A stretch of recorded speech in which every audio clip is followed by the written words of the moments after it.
ओम शांति। आज 13 नवंबर 2021 प्रातः मुरली। ओम शांति। बाप दादा मधुबन। आज परमात्मा के साकार मधुर महावाक्य है। बाबा बोले, हम बच्चों से, मीठे बच्चे, मैं तुम बच्चों के लिए हथेली पर वसीयत लाया हूँ। तुम मुझे याद करो तो स्वर्ग की बादशाही मिल जाएगी। प्रश्न, बेहद की खुशी किन बच्चों को निरंतर रह सकती है? उत्तर, जिन्होंने बेहद का संन्यास किया है और संग तोड़ एक संग जोड़ा है, वही निरंतर खुशी में रह सकते हैं। दूसरी बात, जो फॉलो फादर करते हैं, जिन्हें सर्विस का शौक है, उनकी खुशी कभी गायब हो नहीं सकती। कहते हैं, छोड़ भी दे आकाश सिंहासन, पर ना छोड़ेंगे हम ईश्वरी का साथ। ओम शांति।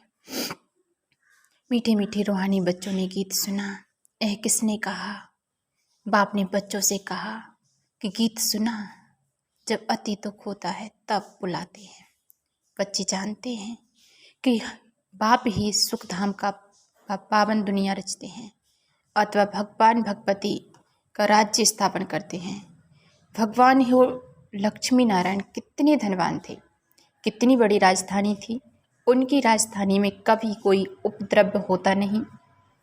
परमात्मा बच्चों को वर्षा ही ऐसा देते हैं तो कितनी खुशी रहनी चाहिए। परंतु नंबरवार पुरुषार्थ अनुसार तो है ही। कोई कोई बाबा क्या कहते हैं कि कोई कोई को क्या हो जाता है, तो पूरा ज्ञान ना उठाने के कारण ना वहाँ की खुशी में रहते हैं और ना यहाँ की खुशी में रहते हैं। उनको कहते हैं दोनों जहाँ के गए, क्योंकि बाप से वर्षा लेते लेते गिर पड़ते हैं। दुनिया में एक किसी को मालूम नहीं है भगवान आकर स्वर्ग स्थापन कर रहे हैं, क्योंकि वह आते ही हैं गुप्त रूप में। कहते हैं जरूर भगवान इस समय होना चाहिए, क्योंकि सब घोर अंधियारे में है। रात को 12 बजते हैं तो उनको घोर अंधियारा कहा जाता है। रात में अंधियारा, दिन में घोर प्रकाश होता है। बच्चे जानते हैं ना, अब भक्ति मार्ग की रात पूरी होती है, जिसमें दुख ही दुख है। मनुष्य समझते हैं भक्ति के बाद भगवान मिलता है। तुम बच्चे जानते हो, बाप ही आकर हम सबकी सदगति करते हैं। तुम बच्चों में भी नंबरवार तो जरूर है। कोई का तो खुशी का पारा चढ़ा हुआ रहता है, मेहनत भी खुशी में करते हैं, सर्विस का शौक रहता है कि कोई को जाकर समझाएं। इसलिए बाबा प्रदर्शनी मेले का भी प्रबंध रचते रहते हैं कि औरों को समझाने से खुशी का पारा चढ़ जाए। यहाँ जिनके पास धन है वह समझते हैं हम स्वर्ग में बैठे हैं, उन्हों के लिए ज्ञान उठाना मुश्किल है। इसलिए काया हुआ है कोटों में कोई ही इतना समझदार बन बाप से वर्षा के अधिकारी बनते हैं।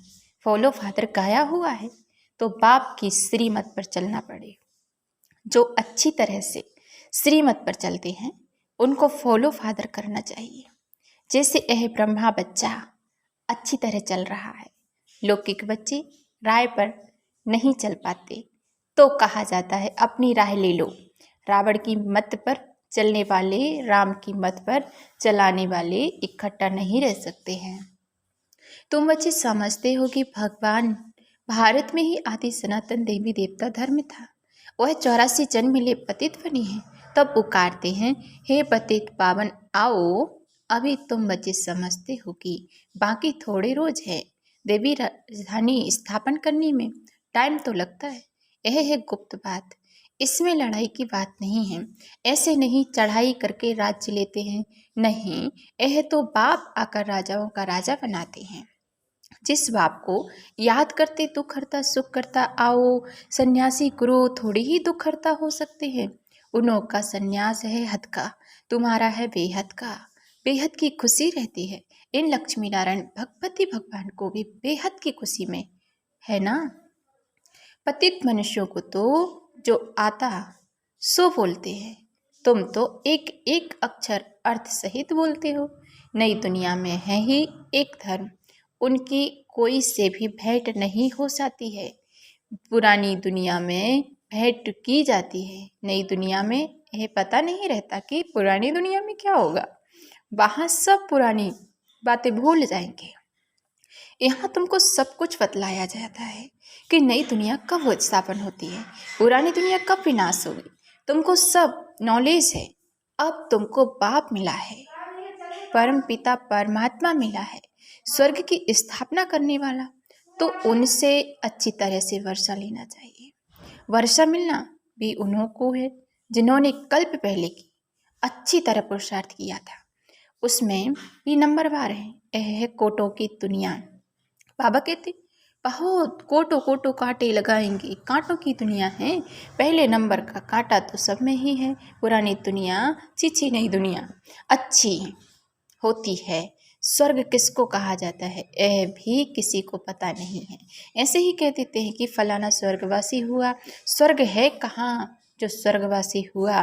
तुम बच्चे जानते हो स्वर्ग भी इस भारत था, नरक भी इस भारत में ही है।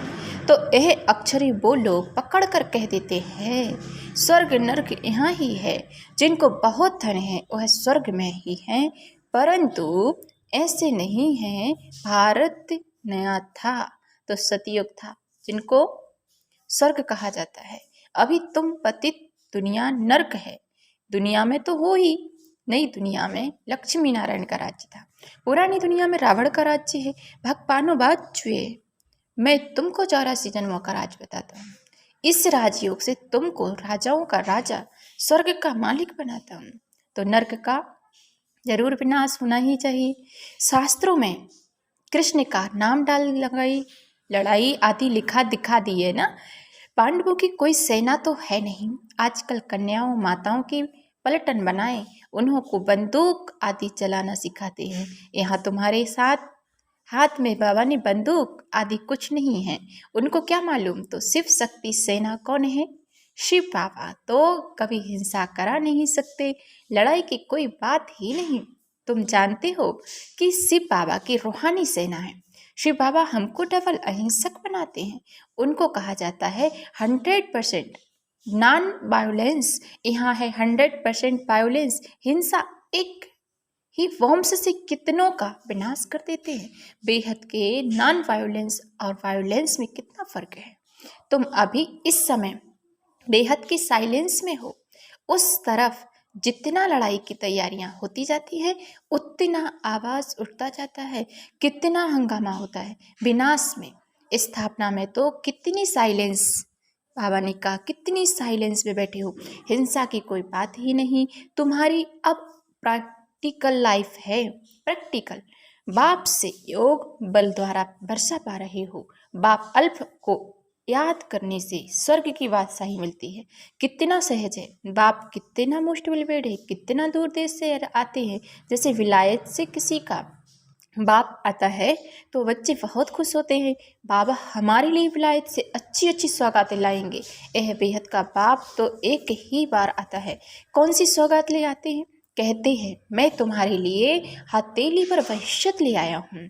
इस जैसे कहते हैं हनुमान जीवन बूटी का पहाड़ ले आया। अब पहाड़ तो कोई उठा नहीं सकता है, वैसे ही बाप कहते हैं मैं हथेली पर वहशत ले आया हूँ। अब वहशत कौन हथेली पर थोड़ी ही उठाता है। यह तो समझ की बातें हैं। बच्चे तो जानते हैं बाबा हमारे लिए नंबर 1 सौगात लाए हैं। बाप कहते मैं आया हूँ तुमको पावन दुनिया का मालिक बनाने के लिए, तो पावन बनना पड़े। यह राजयोग है ना, भारत का प्राचीन राजयोग गीता के भगवान ने ही सिखलाया था और राजाई दी थी। अब फिर से राजयोग सिखला रहे हैं।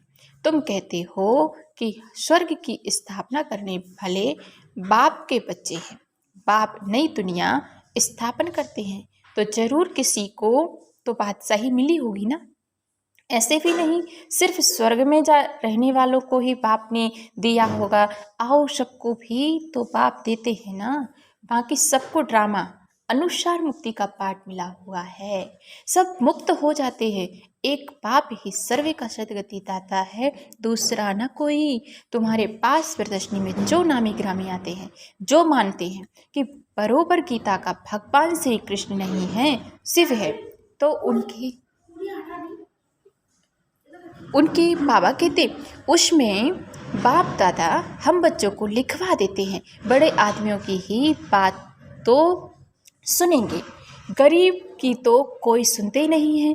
इसलिए प्रदर्शनी में कोशिश कर यह लिखवा तो गीता का भगवान एक ही है और सबका बाप है। बाप हम बच्चों को आज से 5000 वर्ष पहले भारत स्वर्ग था, लक्ष्मी नारायण का राज्य था, अभी तो सारे विश्व पर रावण का राज्य है।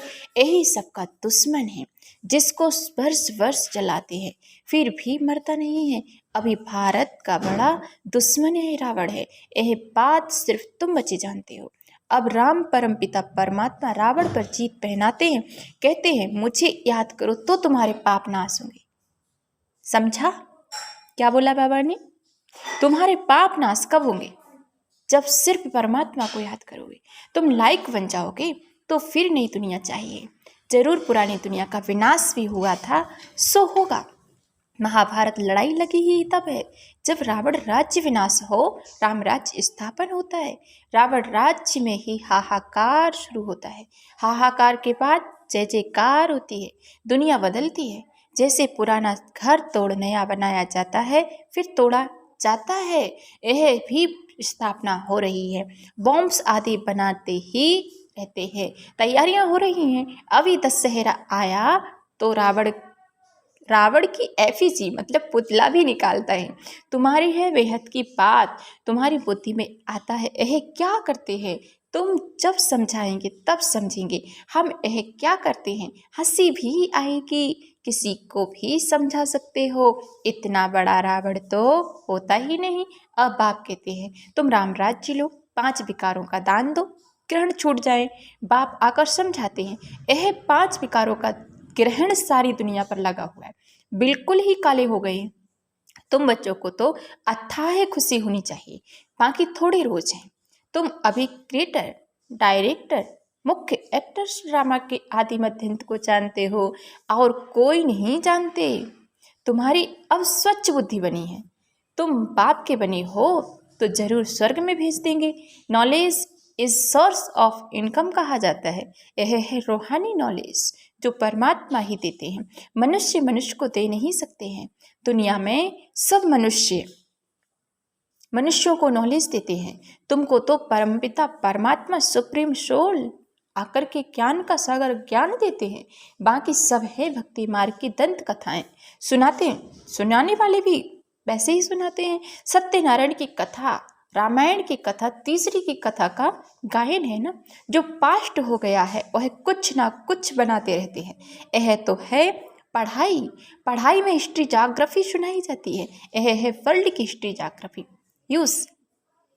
तुम बच्चे समझाते हो, बाबा ने 5000 वर्ष पहले भी कहा था। वह गीता पढ़ने वाले थोड़ी ही कुछ समझते हैं। यादव कौरव पांडव किसको कहा जाता है? तुम प्रैक्टिकल में देखते हो, यूरोपवासी यादवों ने मूसल निकाले, विनाश हुआ। विनाश के बाद क्या हुआ वह कुछ नहीं दिखाते हैं, वह समझते हैं प्रलय हो गई। वह कहते हैं तुम शास्त्रों को मानते हो। बोलो हाँ, हम शास्त्रों को जानते हैं और मानते भी हैं। यह सब भक्ति मार्ग के हैं। ज्ञान तो एक बाप ही सुनाते हैं जो ज्ञान का सागर परमात्मा है। अब भक्ति खत्म हो, ज्ञान जिंदाबाद हो रहा है। पुरानी दुनिया का विनाश सामने खड़ा है, नथिंग न्यू। हमारी प्रीत है बाप से, हम और संग तोड़ एक संग जोड़ते हैं, एक संग परमात्मा के साथ, परवान के साथ। बाप के कहते हैं अपने को आत्मा समझ मेरे साथ योग लगाओ। इसको ही भारत का प्राचीन योग कहा जाता है, जो परमात्मा ही सिखलाते हैं। कृष्ण की आत्मा भी इस समय अंतिम जन्म में है। इनको कहते हैं तुम अपने जन्मों को नहीं जानते हो, यह तुम्हारा बहुत जन्मों के अंत का जन्म है, इसलिए मैंने इसमें प्रवेश किया है। मैं इसमें बैठकर तुम बच्चों को ब्रह्मा मुख वंशावली बनाए, रावण राज्य से मुक्त कर राम राज्य में राज्य भाग्य देता हूँ। बाप के सिवाय और कोई बता ही नहीं सकते। यह तो बाप खुद इस मुख द्वारा सुना रहे हैं।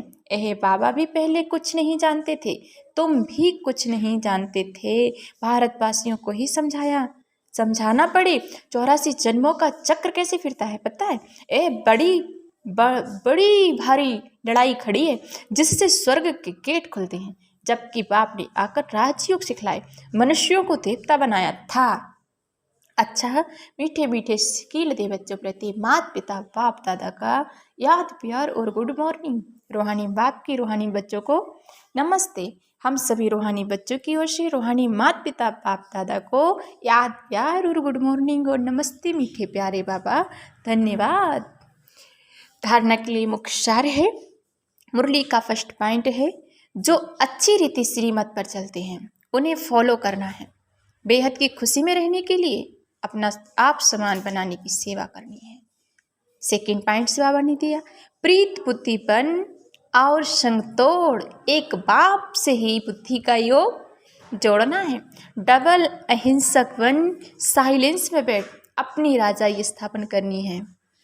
साइलेंस, बाबा ने क्या कहा, साइलेंस में बैठ करके अपनी राजाई स्थापन करनी। आज बाबा ने वरदान दिया, देखो बाबा ने सारे बंधनों से मुक्त कर सारे संबंधों में परिवर्तन लाने के लिए कहा है, तो ऐसा अनुभव करेंगे परमात्मा का हस्त हमारे ऊपर है और सारी शक्तियों से हमारे अंदर सारे पुराने संबंध संस्कारों से मुक्त करते हुए हमको परिवर्तन करते जा रहे हैं। बाबा ने वरदान दिया, मर जीवे जन्म की स्मृति द्वारा कर्म बंधन को संबंध में परिवर्तन करने वाले परोपकारी भाव।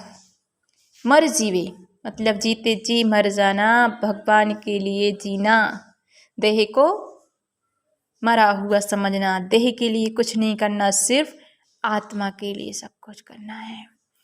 लौकिक कर्म बंधन का संबंध जब मर जीवे जन्म के कारण श्रीमत के आधार पर सेवा के संबंध का आधार है। कर्म बंधन नहीं, सेवा का संबंध है। सेवा के संबंध में वैरायटी प्रकार की आत्माओं का ज्ञान धारण कर चलेंगे तो बंधन से तंग नहीं होंगे। लेकिन अति पाप आत्मा, अपकारी आत्माओं पर भी हम बच्चे क्या कर पाएंगे, नफरत व घृणा के बजाय रहम दिलपन तरस की भावना रखते हुए सेवा का संबंध समझकर सेवा करेंगे तो नामी ग्रामी विश्व कल्याणकारी व परोपकारी गाए जाएंगे। आज के स्लोगन है, समय व परिस्थिति प्रमाण वैराग आया तो यह भी अल्पकाल का वैराग्य है, सदा काल की वैरागी बनो। थोड़ी देर के लिए नहीं कि कोई परेशानी हुई तो वैराग्य धारण कर लिया, हम इस चीज़ से मुक्त हो गए और फिर लिप्त हो गए। अच्छा, ओम शांति।